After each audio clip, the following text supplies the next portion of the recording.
saudamos a cada um aqui participante conosco, a você que está conosco pela internet, com a graça e com a paz de Jesus Cristo. Que essa paz e essa graça possam alcançar o seu coração nesse dia, bem como os seus familiares, onde quer que se encontrem nesta hora, caso não se encontrem aqui conosco. Vivemos por essa graça e não por acaso. A última expressão no livro de Apocalipse, logo na Bíblia, nos fala exatamente dessa graça e dessa paz que nós podemos ter, experimentar, usufruir e fruir em Jesus. Em 2 Coríntios 1, 3 e 4, na versão A Mensagem, nós lemos esse convite do apóstolo Paulo. Todo louvor ao Deus e Pai de nosso Senhor Jesus, o Messias, Pai de toda misericórdia, Deus de toda cura e restauração. Ele está ao nosso lado quando passamos por momentos difíceis. E antes que percebamos, Ele nos leva para o lado de alguém que também está sofrendo, para que possamos ajudar aquela pessoa, assim como Ele, Jesus, nos ajudou. Essa é uma verdade, que é uma promessa e é um convite. Promessa que somos consolados e um convite a que nós consolemos. No culto dessa manhã, juntamente com a ceia, vamos refletir sobre a vontade de Deus. E o salmista nos diz que ele tinha grande alegria em fazer a vontade de Deus. Tinha grande prazer em guardar no fundo do seu coração a lei de Deus. Vamos juntos, em pé, então, ler esse salmo e cantar, e depois ler de novo a Bíblia e cantar mais uma vez, como expressão então daquilo que nós desejamos na manhã deste dia. Juntos leamos: tenho grande alegria em fazer a tua vontade, ó meu Deus, a tua lei está no fundo do meu coração. Mais uma vezinha. Tenho grande alegria em fazer a tua vontade, ó meu Deus, a tua lei está no fundo do meu coração. Por isso aqui viemos adorar a Deus.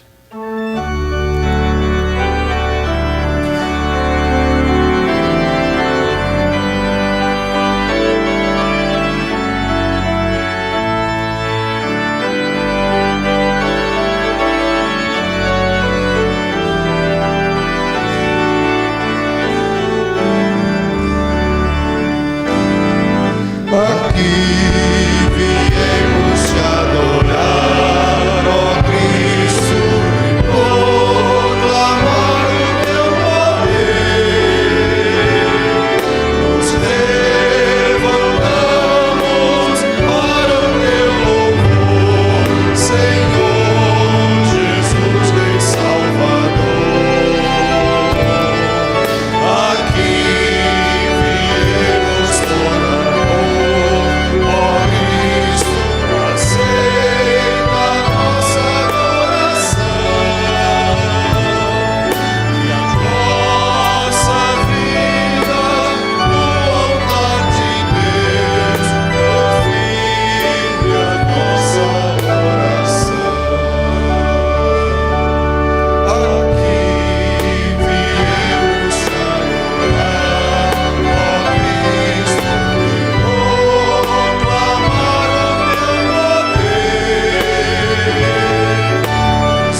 nos diz como é esta adoração verdadeira. Romanos 12, 1 a 2, que vamos ler também em uníssono. Portanto, meus irmãos, por causa da grande misericórdia divina, peço que vocês se ofereçam completamente a Deus como um sacrifício vivo, dedicado ao seu serviço e agradável a Deus. Esta é a verdadeira adoração que vocês devem oferecer a Deus.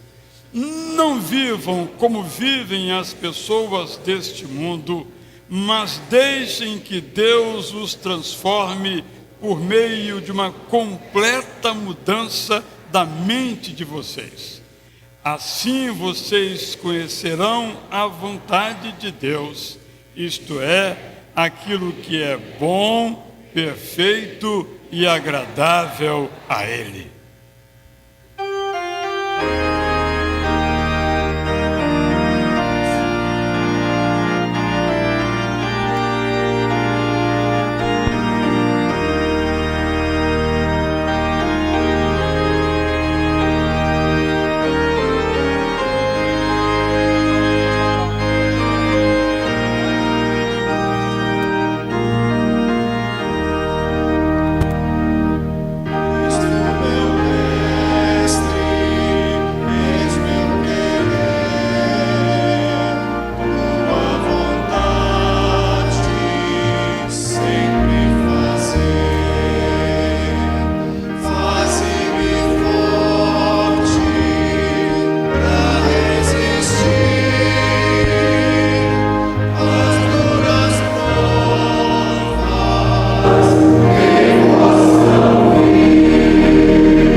Vamos orar com o nosso irmão Marcos Decotelli.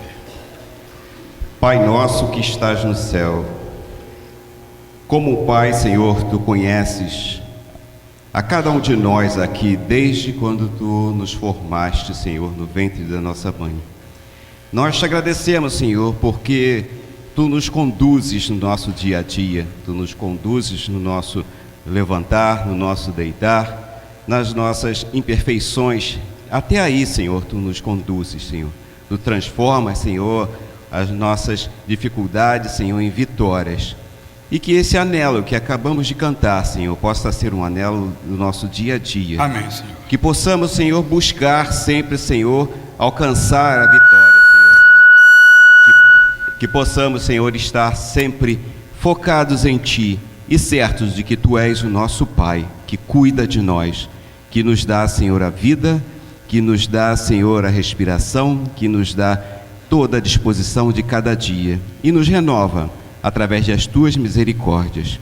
Obrigado, Senhor, pela graça, Senhor, da Tua presença em nossas vidas. Toma, ó Deus, este culto nas Tuas mãos. Tira de nós tudo aquilo que não seja a intenção de Te louvar, de engrandecer o Teu nome. que possamos sair daqui renovados, revigorados, Senhor, e prontos para te servir. Tudo isso nós te pedimos e te agradecemos, em nome de Jesus. Amém. Amém, Senhor. Ainda em pé, podemos cantar uma música que está prevista para outro momento, mas que a oração do Marcos nos estimula, nos incentiva a dizer que o nosso desejo, o nosso respirar é ter o Espírito Santo habitando em nós. Este é o meu pão, a vontade de Deus feita em nós. Nada somos sem Ele.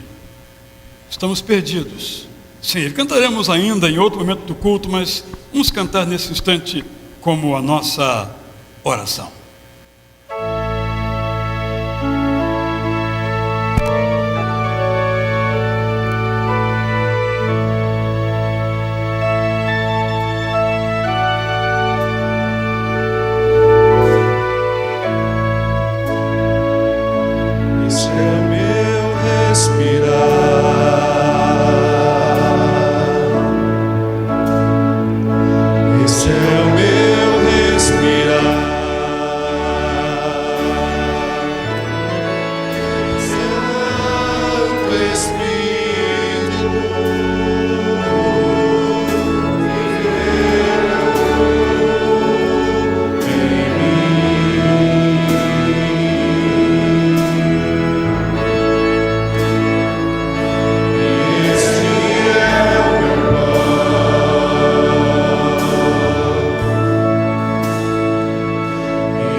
Continuemos glorificando a Cristo assentados, acompanhando o quarteto masculino da Igreja Batista Itacuruçá.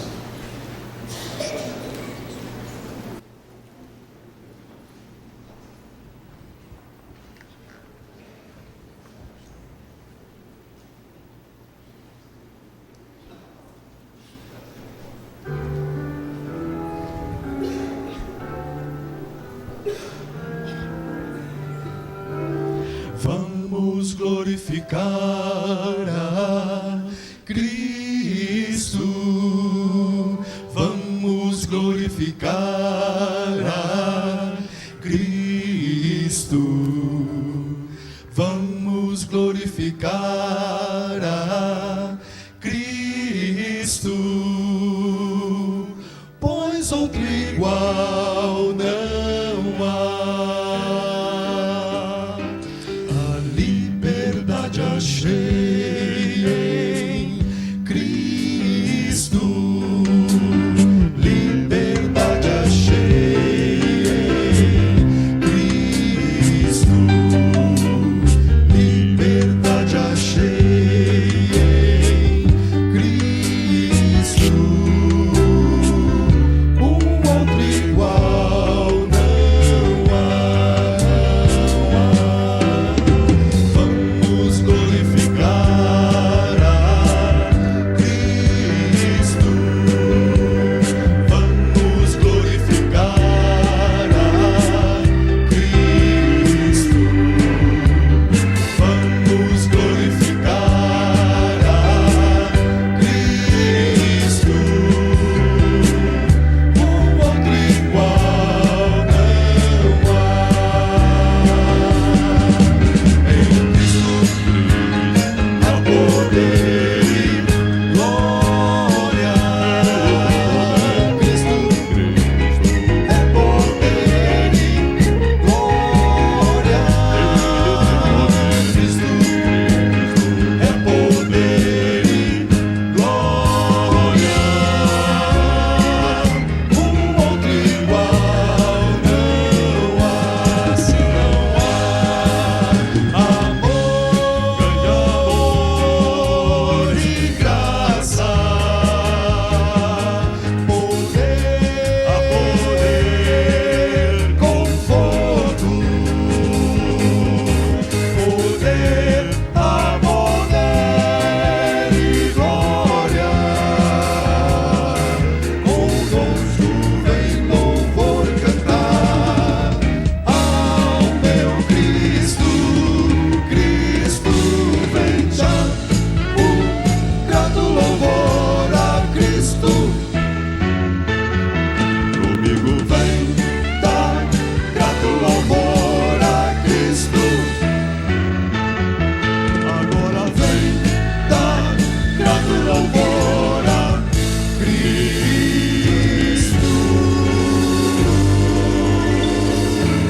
Pois outro igual não há.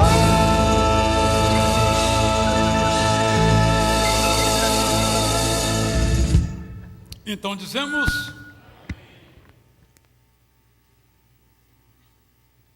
neste momento nós vamos fazer alguns registros úteis para o andamento nosso como igreja. Na sexta-feira, 31, tivemos nosso culto de ação de graças. Foi uma noite muito inspirativa para todos que aqui compareceram para esse dificílimo exercício de apenas agradecer. Mas isso fizemos naquela noite, como temos feito há tantas noites. Hoje temos feirinha, que vende produtos orgânicos de uma cooperativa de agricultores na região serrana, que nós apoiamos.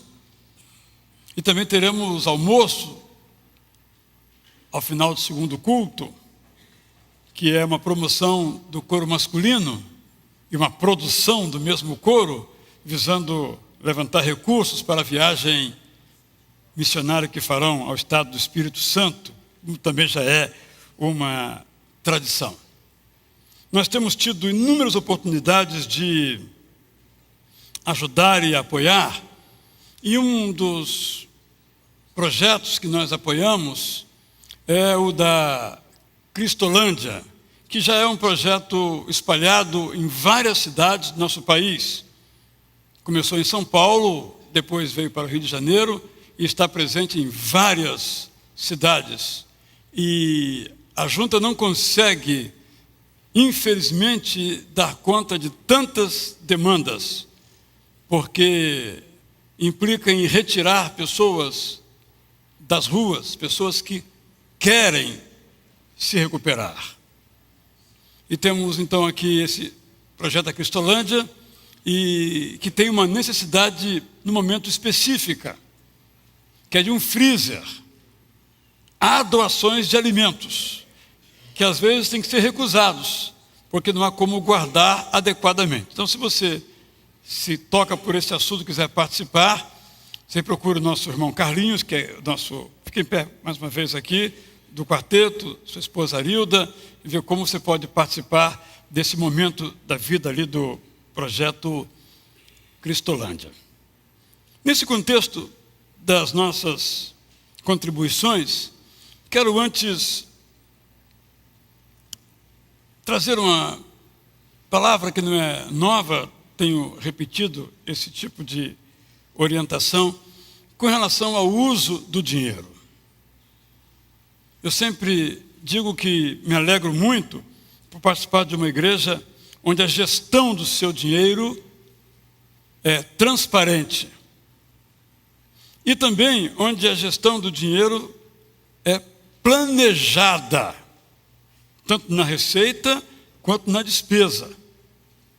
Então, no final de cada ano, a igreja faz um planejamento das receitas, à luz da história.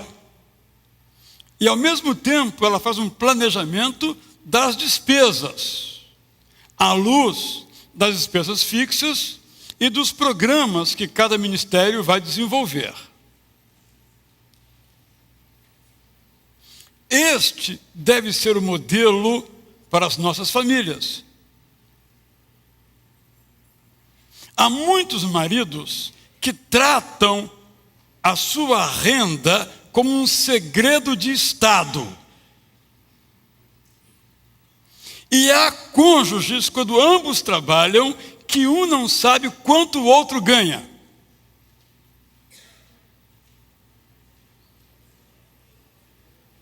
Muito possivelmente, o resultado vai ser filhos que pensam que podem gastar quanto quiserem. Porque nunca lhes foi dito que há um teto. Toda família tem um teto para gastar. E o teto para gastar é o que a família ganha menos a parte a ser guardada. Então, eu quero sugerir àqueles que são os principais provedores, ele ou ela, reunir a sua família, dizer, olha, nossa família ganha X. Nós só podemos gastar X menos alguma coisa que vamos guardar para fazermos as coisas que nós queremos fazer no futuro. Eu sei que muitas famílias fazem isso. Mas há famílias que não fazem isso. Não tem que ser algo escrito, necessariamente. Se for, melhor. Mas tem que ficar evidente, desde as tenras idades de nossas crianças, que dinheiro não é igual capim. Não cai da árvore. Vem do trabalho, da remuneração que a família recebe. E que ninguém pode gastar mais do que ganha. Imagine se a nossa igreja gastasse mais do que recebe. Alguma vez aqui os irmãos ouviram eu falar, irmãos, contribuam, porque nós estamos com um déficit no banco e temos que acertar? Não. Porque nós só gastamos, embora esteja até orçado, nós só gastamos o que nós temos. Mês a mês. De igual modo as famílias. A nossa igreja não tem cheque especial. A nossa igreja não tem cartão de crédito. E há famílias que não podem ter cheque especial. Não podem ter cartão de crédito. Porque não sabem usar. E quem é que tem que resolver os problemas das famílias? As famílias. Se famílias e indivíduos gastam mais do que recebem, vão ter que resolver. Repito, sempre gosto de dizer isso, há emergências, há situações, às vezes imprevisíveis. Mas as chamadas situações previsíveis, algumas delas nós poderíamos ter previsto, desde que nós guardássemos. Nós não sabemos que vai ter uma doença, mas como poderá ter, devemos guardar. Não sabemos que talvez tenhamos que fazer uma viagem às pressas. Geralmente, quando temos que fazer isso, nós parcelamos em 10 vezes o cartão de crédito, pagamos 10 meses consecutivos, porque não tínhamos o dinheiro para pagar se não fosse assim. Nós tínhamos que fazer a viagem, por exemplo. Então, fora as emergências, algumas previsíveis com relação à receita, eu quero lhe recomendar muito tranquilamente. Se você já faz isso, até me escreve para eu poder dar o testemunho aqui, anonimamente, como você faz na sua casa. Vamos compartilhar nossas experiências. E se você nunca fez isso, reúna todos. Dizem, olha, nós ganhamos tanto. Não é o marido que ganha, seria o principal provedor. Todos ganham. Nós só podemos gastar isso. E no momento estamos gastando mais. Vamos cortar aonde? Porque boa parte do que nós gastamos, nós jogamos fora. Não faria nenhuma diferença se não tivéssemos gasto. E se porventura está sobrando, como vamos gastar essa sobra? Vamos investir em quê? Vamos guardar como? Juntos. Eu estou pensando não só na sua família agora, mas no futuro dos seus filhos, que vão reproduzir esses conceitos. Isso vai alcançar gerações. Bem como uma vida endividada agora também vai alcançar gerações. Deixo então esta palavra a partir do exemplo da nossa igreja, que só gasta o que tem. E graças a Deus, os nossos irmãos da Comissão de Finanças quase sempre acertam, porque os irmãos são fiéis. Outubro não foi um mês muito bom, um mês de eleição, de feriado, não foi um mês muito bom para a igreja. Não alcançamos o orçamento. Mas no conjunto dos meses, nós temos tido os recursos necessários para fazer aquilo que nós planejamos fazer. Às vezes queremos fazer coisas extraordinárias. Nós não orçamos o Cantando Natal para fazer lá fora. Não orçamos. Por essa razão, domingo que vem eu vou fazer um convite à sua participação, comprando camisetas, com as quais iremos pagar parte do projeto Cantando Natal na praça, mas é semana que vem. Quanto ao Bom Dia Amigo, já chegaram. Chegaram na sexta-feira. Não estão disponíveis ainda, porque estamos exatamente organizando o material, separando para aqueles que já pagaram poderem levar as suas quantidades. Alguns compraram 3.000, 4.000 exemplares, então temos que separar isso. Alguns já até pagaram. E depois então vamos abrir aqueles que não se inscreveram antes, aqueles que não fizeram o seu planejamento, para que possam fazer também as suas aquisições. Isso a partir então de domingo que vem. Ficou muito bonito e quem quiser ver eu mostro no final do culto. Mas só mostro, não posso ainda disponibilizar. Com esta convicção que o dinheiro é um dom de Deus para usarmos bem, sem deixarmos que Ele se torne o nosso Deus e sem permitirmos que Ele nos controle, vamos então trazer nossos dízimos e as nossas ofertas como parte da dedicação das nossas vidas a Deus.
Acho que todos que estavam preparados já puderam trazer a sua oferta. Se você não conseguiu preparar o envelope em tempo, ao final você pode sair. No final do corredor aqui à esquerda, temos lá o gasofilaço, você pode colocar ali em absoluta segurança. Os irmãos podem então levar, por favor, as salvas.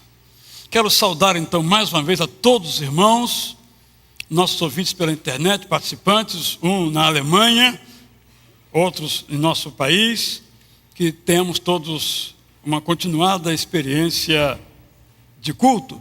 Saúdo aqueles que estão conosco pela primeira vez, segunda vez, terceira vez, também desejando que seja uma experiência de encontro com Deus nesta manhã. E quero chamar nesse instante aqui os nossos aniversariantes, como estamos com um espaço aqui intermediário bastante completo. Se você então aniversariou esta semana, quer dar graças a Deus pela sua vida, fique aqui ao meu lado e depois nós vamos orar então por você. Nossa irmã Ana Regina virá aqui e vai agradecer a Deus pela sua vida. Há algum aniversariante? Então, de nascimento, casamento, batismo. E nesse contexto eu chamo também a Alice, que virá acompanhada do seu irmão Nicolas e da Elisa e do Bruno, os seus pais.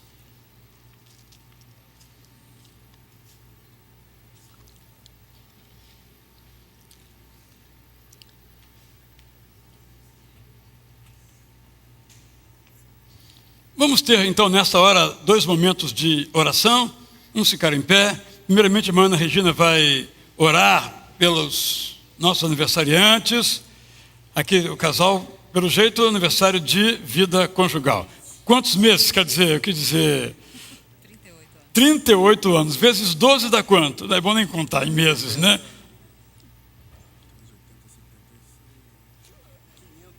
500 e alguma coisa está dizendo, 400, eu não sei, não fiz essa conta não. Mas damos graças a Deus então por a vida de vocês, casal Carvalho aí, chegando as netinhas, né? Os netinhos, né? E o casal de netos. Devemos orar também por eles nesse momento, né? Para que seja uma chegada tranquila. Elizabeth, aniversário de nascimento, parabéns também, Elizabeth. Meu primo. Seu primo, que 72 anos. Vamos graças. Como é o nome dele? Ah, é secreto. O nome? Não, é secreto. Ah, secreto, tá bem. Vamos lá então. Mas Deus sabe, né? Espero. Amém. Jesus sabe. Senhor Jesus, nós queremos te louvar e te agradecer, porque todos nós sabemos que a vida é um dom do Senhor. E nós queremos neste momento, como igreja aqui neste lugar reunidas, te agradecer pela vida de cada um desses irmãos, ó Deus. Porque o Senhor os tem sustentado, porque o Senhor os tem guardado. Agradecemos porque o Senhor concedeu mais um ano de vida. E te agradecemos pelo melhor presente, que é Jesus para cada um deles. E em razão disto, eles estão aqui para te agradecer Não existe privilégio maior, Jesus, de agradecer a Deus, o doador da vida, pela vida, Senhor. Obrigada pelo tio da nossa irmã. Não sabemos o seu nome e não sabemos também se ele tem o privilégio, se já teve o privilégio de te conhecer. Mas nós queremos também orar, porque sabemos que esta oração pode chegar até ele, Senhor. Abençoa a cada um deles. Nós os entregamos nas tuas mãos e pedimos a tua graça, a tua bênção, a tua fidelidade presente na vida de cada um e de todos eles, por mais esse novo ano que o Senhor está concedendo a cada um, em nome de Jesus. Amém. Amém. Ainda em pé, vou pegar então aqui a Alice, né? Vem aqui, Alice. E vamos orar por ela. Tá bem? Que bom. Tá você aqui, tá bem? A mãe disse, ela vai chorar, ela já conhece. Então não foi minha feiura não, porque ela chora mesmo, né? Senhor, obrigado pela chegada da Alice, completando então, agora com o Nicolas, esse casal que dás a essa família como presente, dádiva, manifestação de tua bondade e graça para com eles. Que essa menina possa ser educada pelos seus pais de uma maneira tal que ela escolha ser uma mulher de Deus, totalmente dedicada a Ti. Dá saúde, recursos emocionais e materiais aos seus pais, para cuidarem muito bem dela, como tem feito até agora. Livra, ó Deus, de todo mal. Nós te rogamos em nome de Jesus. Parabéns a vocês, parabéns pela sua irmãzinha Nicolas. Irmão, pode se sentar. Ana, então você está viajando, é isso? Sim. Estou viajando na próxima terça-feira, dia 4, Sim. às 14 horas e 2 minutos. Você vai então para a França. Eu vou para a França, para uma cidade chamada Langeais. É uma pequena cidade Como da chama a França. cidade? Langeais. Langeais. Langeais. E vai fazer o que lá, Ana? Eu vou trabalhar com France Mission, que é uma missão francesa, que ele tem o grande desafio de implantar igrejas em toda a França. Hoje a realidade da França é uma igreja para cada 30 mil habitantes. E o objetivo dessa missão, pastor, irmãos, é formar uma igreja para cada 10 mil habitantes.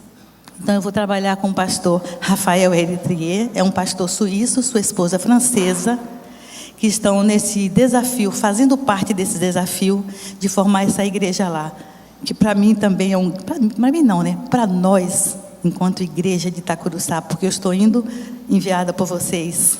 Então, para que nós possamos realmente formar e ajudar, criar, implantar novas igrejas na França. Eu creio que a janela que Deus está abrindo, irmãos, tenho convicção disto. Me sinto tão pequenininha. Ontem, na reunião com minha família, uma reunião de despedida, eu pude dizer, olha, eu me sinto muito pequena, quase que irrelevante, mas o Deus que está me enviando, através da minha igreja, dos meus amigos e de minha família, Ele é grande e poderoso. Então, eu me coloco nos braços deles e sei que grandes coisas podem acontecer, não por causa de Ana Regina, mas por causa do grande poder de Deus.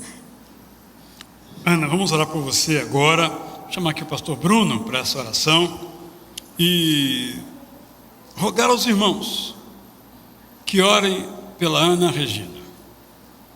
Eu digo que quando o missionário vai para um campo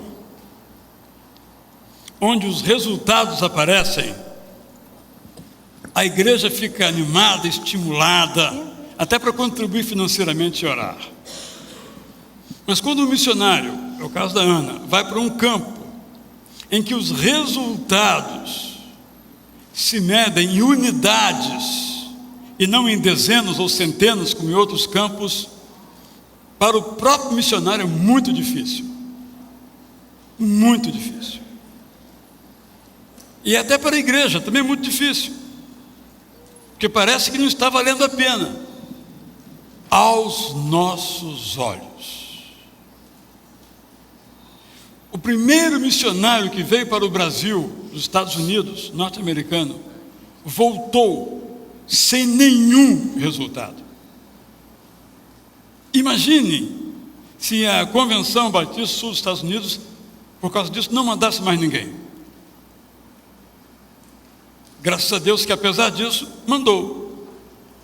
E nós somos fruto da obra missionária dos norte-americanos. Então estamos enviando agora a Ana. Podemos contribuir financeiramente com ela. Ao final do culto, você pode perguntar a ela. Muitos aqui já têm feito isso, mas com as nossas orações, para que ela se mantenha animada. Ela passou um tempo na Suíça se preparando, estudando a língua francesa. E já ali ela vivenciou a sua grande dificuldade, a sua solidão. Porque se um pastor é solitário, um missionário é 100 vezes mais solitário, se é que podemos quantificar. Bruno, que também está indo para o campo missionário em outro lugar, vai orar então, pedindo a Deus pela nossa irmã Ana Regina. Vamos ficar em pé para essa hora de oração. Oremos. Pai, obrigado, porque a sua igreja, a igreja que o Senhor instaurou, que o seu Filho Jesus Cristo iniciou ali na cruz, continua sendo uma igreja que calçou, Pai, a pregação do Evangelho da Paz. E agora, Pai, quando uma parte dessa igreja vai trabalhar no campo onde podemos dizer que o cristianismo começou e hoje em dia está em falta, nós rogamos que a sua graça seja com ela. Amém. Rogamos que o Senhor esteja dando a ela o suporte necessário do Teu Espírito Santo, as estratégias, a coragem, o discernimento. E é muito bom, Pai, sabermos que quando a Ana Regina ali chegar, o Senhor já está lá trabalhando. Sim, Senhor. Dê a ela os olhos espirituais para conhecer e saber aonde o Senhor está trabalhando, quais são os corações que o Senhor está trabalhando. Dê a ela toda a necessidade que ela precisa, que seja suprida também da igreja aqui, Itacuruçá, e dos irmãos que oram por ela. Nós rogamos, Pai, que queremos ver, Pai, os frutos, mas os frutos que o Senhor construir. Sim, Senhor. Não os frutos que ela, com a sua força, com a sua inteligência, somente pode fazer, mas que o Senhor fará naquele lugar. Rogamos que ela esteja totalmente suprida por essa igreja. Essa é a nossa oração, em nome de Jesus. Amém, Amém. Senhor. Vou pedir à irmã Hélida para vir aqui dar um abraço em nome da igreja. Um abraço de au revoir.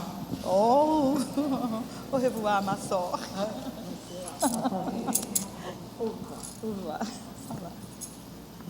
Eu vou lá nos adolescentes. Agora vai falar aos adolescentes também, que estão envolvidos e empenhados nesta jornada. Vamos cantar agora, meus irmãos, Mais de Cristo eu quero ver, enquanto nos preparamos para a participação na ceia do Senhor. Oh,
Jesus disse que todas as vezes que seus discípulos, seus seguidores se reunissem, deviam participar da ceia do Senhor.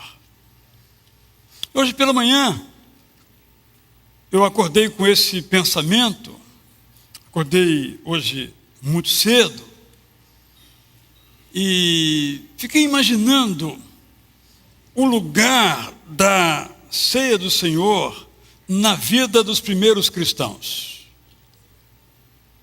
Imaginei então que muito cedo os cristãos iam para os seus lugares de reunião.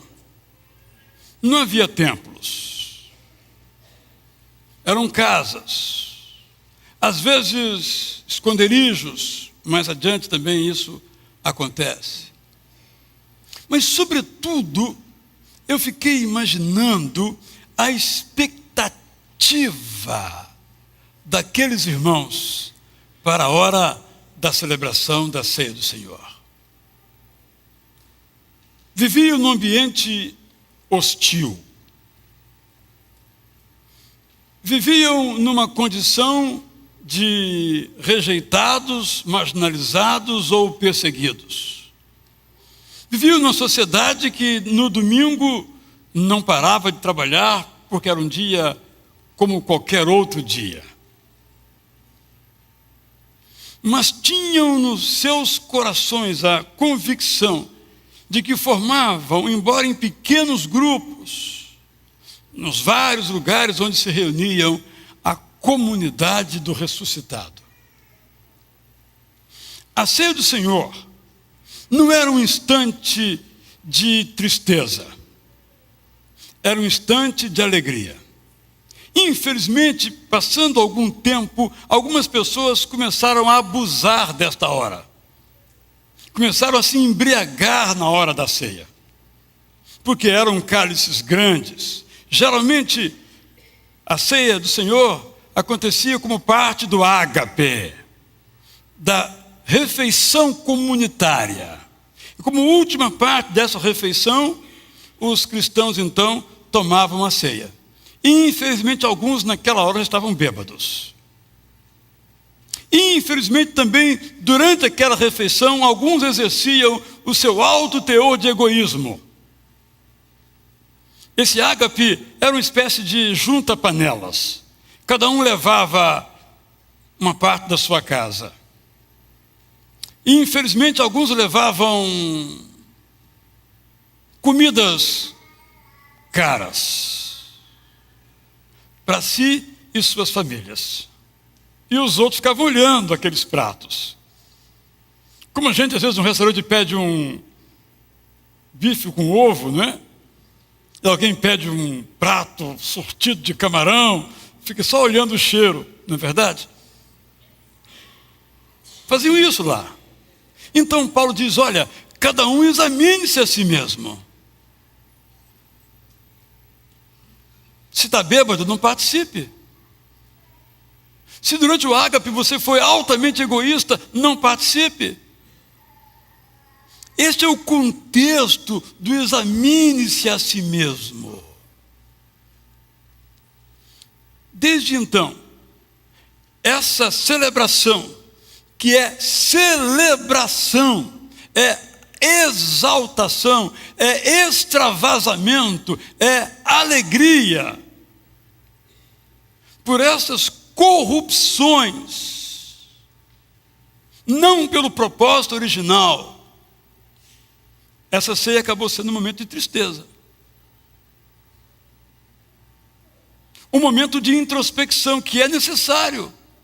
Mas após a introspecção, vindo a consciência do nosso pecado, nós temos a alegria do perdão. Então, não é para celebrarmos a ceia na convicção do nosso pecado, mas na certeza do perdão. Momento, portanto, de alegria, de sorriso, de festa. Vamos ser mais diretos ainda e alguns me perdoem. Houve também um equívoco teológico, em que algumas igrejas, e depois a igreja romana, passaram a entender algumas comunidades locais, e depois então, oficialmente na Igreja Católica Romana, a entender que esses elementos são sagrados. Sendo sagrados, por exemplo, não podem ser tocados por aquele que o ingere. Sendo sagrados, conferem bênção a quem o toma. Mas quando nós lemos a palavra de Deus, nós observamos que Jesus diz: isto é o meu corpo, isto é o meu sangue. Mas nenhuma pessoa lendo o conjunto do texto pode imaginar que essa é uma expressão literal. Porque não tem como ser o corpo de Jesus esse pão, ou qualquer outro pão, ou o sangue de Jesus esse cálice, ou qualquer outro cálice aqui colocado, o conteúdo dele colocado. É um símbolo. Isto é, simbolicamente, o meu corpo. Não temos no Novo Testamento nenhuma indicação que esse pão que era pão se transforma em corpo, ou esse cálice que é cálice se transforme em sangue. Continua sendo o suco de uva em nossa igreja, ou o pão, como nós utilizamos. Esses elementos todos, as duas dimensões que eu mencionei aqui, tanto a parte prática dos ágapes, quanto a parte teológica, esses elementos acabaram transformando esta festa, me perdoe os termos se eu vou falar tão pesadamente, num funeral. Ceia não é funeral, porque Jesus não está na cruz. A cruz está vazia de Jesus. Mesmo os crucifixos que algumas pessoas usam, e é louvável que o façam, não há nenhum problema nisso, a maioria deles, corretamente, está vazia. Jesus não ficou na cruz. Então, a ceia do Senhor é uma celebração de esperança, de vitória. Há que ser feita com alegria. Sim. Examinamos a nós mesmos, fizemos. Qual é a conclusão? Continuamos no pecado? Continuamos condenados? Imagine um preso que depois de anos tendo cumprido a sua pena sai da prisão, ele sai cabisbaixo, entristecido, porque deixou a prisão. Não é a lógica natural das coisas? Assim como também a lógica natural dessa celebração é alegria. Nós somos a comunidade do ressuscitado. Isso quer dizer que nós somos a comunidade dos que estão caminhando para o céu. Há tristeza nisso? Foi Jesus que abriu o caminho para o céu. E quando celebramos a ceia, nós vemos evidente, nós celebramos essa verdade nos nossos corações. Vamos então assim, participar da ceia do Senhor. Depois eu vou refletir sobre o tema da vontade de Deus. Posso afirmar então que é da vontade de Deus que nós celebremos a ceia todas as vezes que nos reunamos. E é da vontade de Deus que essa celebração seja feita com alegria. Que essa celebração seja um testemunho para aqueles que não creem. Por isso devem participar dela aqueles que creem. Para que aqueles que não creem vejam essa celebração e dizem: é isso que eu quero para a minha vida. Alegria e esperança. Assim então é que nós vamos participar.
maravilhoso livro chamado Eu, Paulo,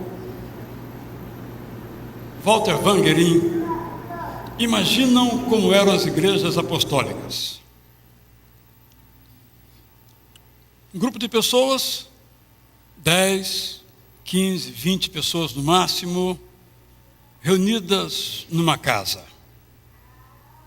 Geralmente no chão, em almofadas, chegavam radiantes para aquele lugar, preocupadas com a sua própria segurança, e aquilo contagiou o império.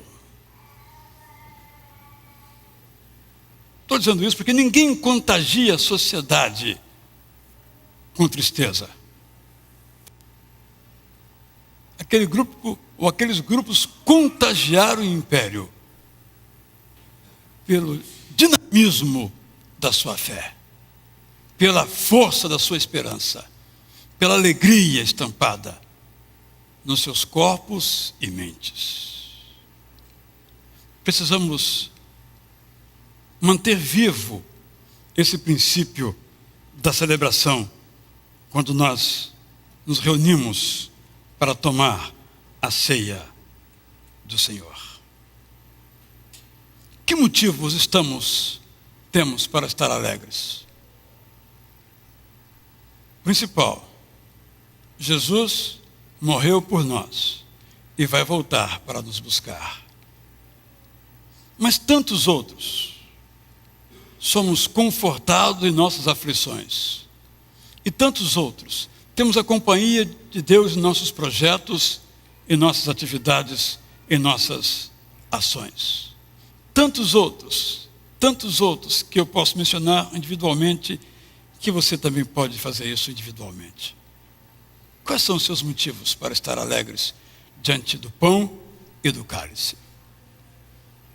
A alegria do Senhor é a nossa força. Participemos do pão.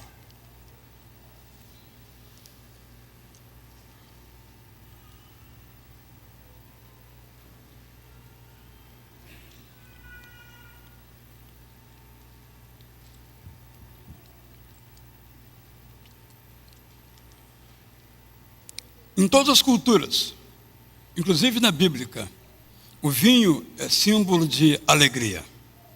Ele não é alegria, mas ele simboliza a alegria. Nossa alegria é porque Jesus Cristo vai voltar. Participemos do cálice.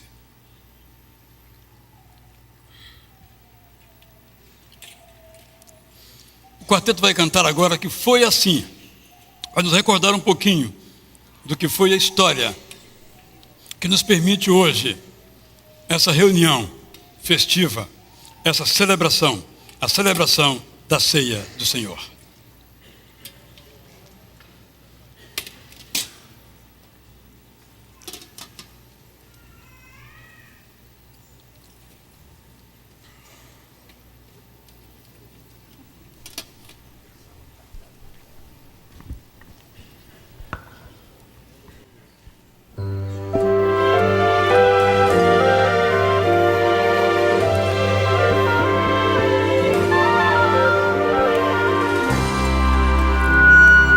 Você servir.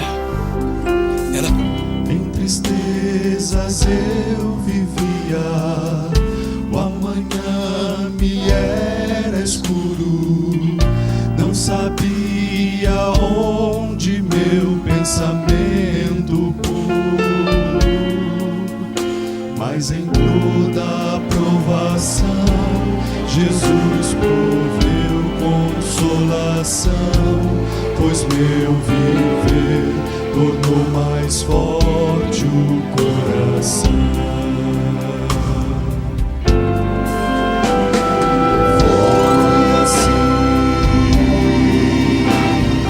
Foi assim que aprendi a ter confiança em Cristo meu Senhor. Foi assim.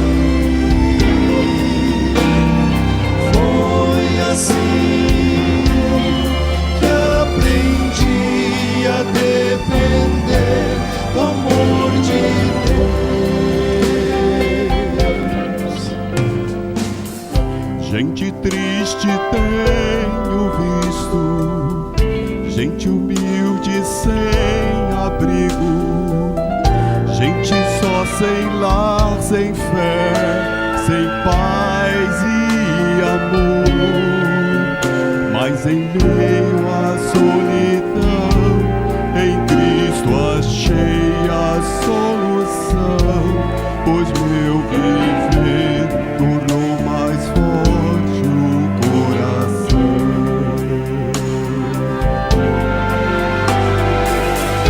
Graças dou por minhas dores e tormentos que enfrentei. Através do meu sofrer pude a fé compreender e sentir bem junto a mim o amor de Cristo a me guiar em segurança no caminho rumo ao lar. Foi assim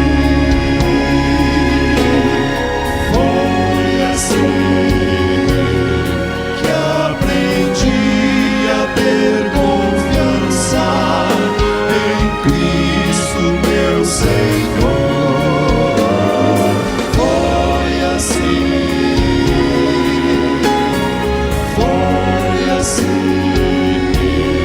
que aprendi a depender do amor de Deus. Aprendi a depender do amor de Deus.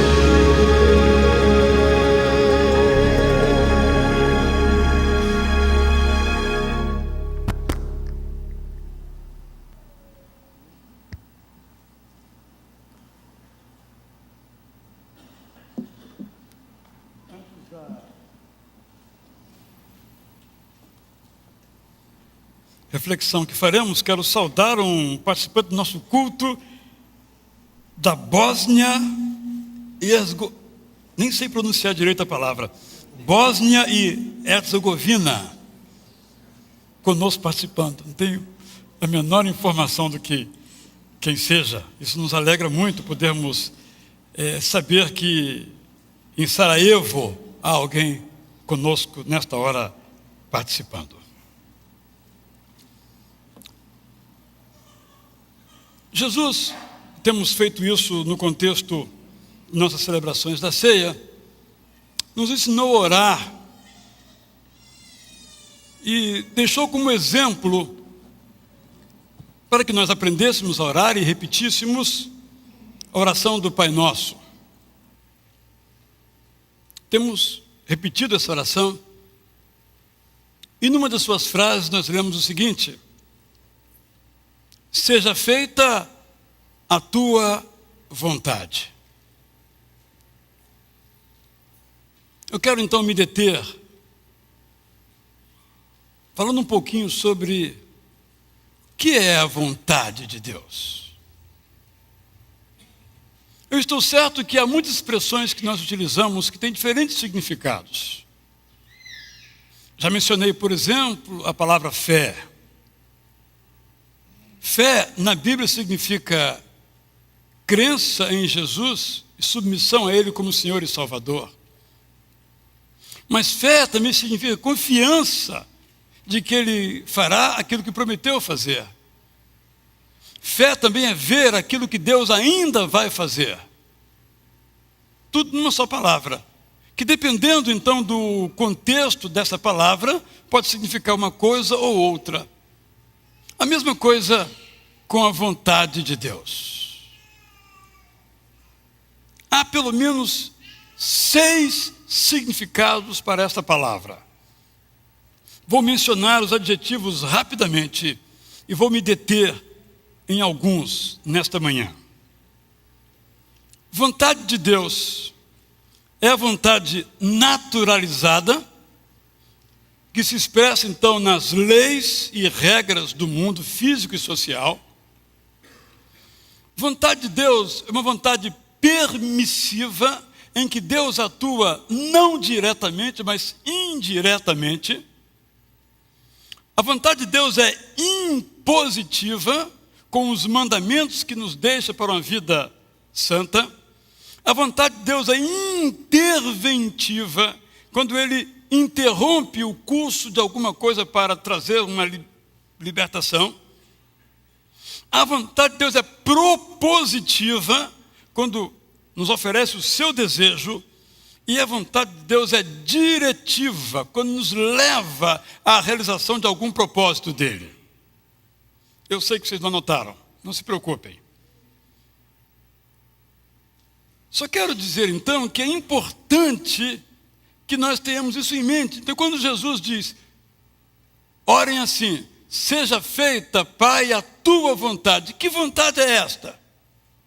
E quando ele ora, passa de mim esse cálice, mas não seja feita a minha, mas a tua vontade. Que vontade é esta? Primeiramente, então, compreendamos a vontade naturalizada.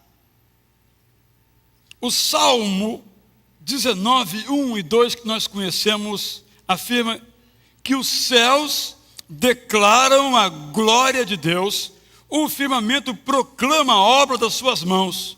Um dia fala disso a outro dia, uma noite o revela a outra noite. A vontade naturalizada, a expressão que eu criei, quer dizer que Deus manifesta, realiza, expressa a sua vontade por meio de leis da natureza e leis da sociedade. Isto é, a natureza tem leis próprias, vamos chamá-las de leis físicas. Mesmo que nunca estudou física como eu, sabe que dois corpos não ocupam o mesmo lugar no espaço. Isso é vontade de Deus. A vontade tornada natural faz parte das regras da natureza. Também nós sabemos que há leis sociais.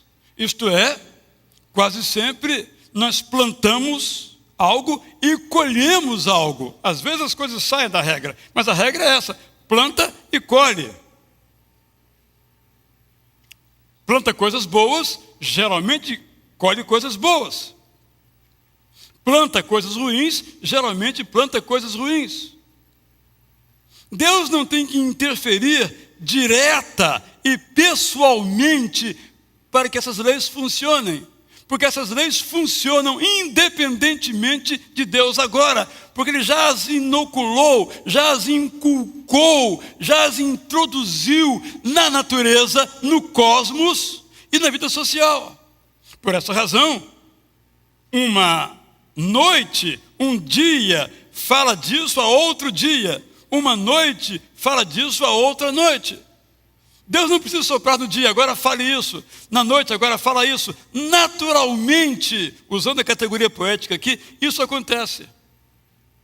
Essa é a vontade naturalizada. Então, quando dizemos, seja feita a tua vontade, que vontade estamos pensando? A que vontade estamos nos referindo? Então, quando usarmos a palavra, devemos considerar isso. É muito comum, quando uma pessoa morre, a gente dizer, foi da vontade de Deus. Qual vontade de Deus? Sim, claro que foi da vontade de Deus. Se uma pessoa viveu irresponsavelmente e colheu como fruto a sua morte, foi da vontade de Deus. Porque Ele já colocou as regras na natureza e na sociedade. Lembram-se do livro do Dr. Leon Douglas e do Rubens Teixeira, quando eles dizem o seguinte, que as leis de Deus funcionam, mesmo que nós não creamos em Deus. Uma das dimensões é exatamente isto. Eu não creio que exista um guarda. Não precisa você crer, a multa chega. Tem que pagar. Mas eu não vi o guarda, também não importa, tem que pagar. Eu não vi o pardal, não importa, tem que pagar. As leis naturalizadas são, portanto, aquele conjunto de regras que quem é sábio não desobedece, porque vai pagar as consequências. Deus intervém para que a consequência não nos alcance. E aí vem o grande drama. Às vezes sim, às vezes não. Depende da vontade dele. Aí é outra expressão da vontade. Voltar só a segunda e vamos parar. É a vontade permissiva de Deus. Eu vou usar um texto que nas versões mais antigas são muito forte, e na NVI é um pouco mais suave. Na NVI diz o seguinte, Isaías 45:7. Como se faz confusão com esse texto? Vou ler primeiramente na NVI, depois vou recordar só uma palavra na versão mais tradicional, que é a Almeida revisada. Isaías 45:7. Eu formo a luz e crio as trevas. Até aí, estamos pensando em natureza, leis de natureza. Promovo a paz. Ótimo, Deus promove a paz. E causo a desgraça. Ou, na revista e atualizada, crio o mal. Quem tem, né? Pode então acompanhar. Eu, o Senhor, faço todas estas coisas. Toda a teologia bíblica, Antigo e Novo Testamento, parte do pressuposto que Deus é soberano. Portanto, tudo que acontece está sob a sua soberania, não sobre a sua soberania. Não está acima da soberania de Deus, está abaixo da soberania de Deus. O fato de Deus conhecer não quer dizer que fez. O fato de Ele saber não quer dizer que seja o autor. Por quê? Assim como Deus tem uma vontade de vários tipos, nós também temos a vontade da liberdade. Nós somos livres. A nossa liberdade se choca com a soberania de Deus. E Deus respeita geralmente a nossa liberdade. A menos que numa vontade interventiva, Ele quebre a nossa liberdade. Eu sou livre para acelerar o meu carro a 120 km por hora. E sou livre para me chocar com um alvo que vai me matar.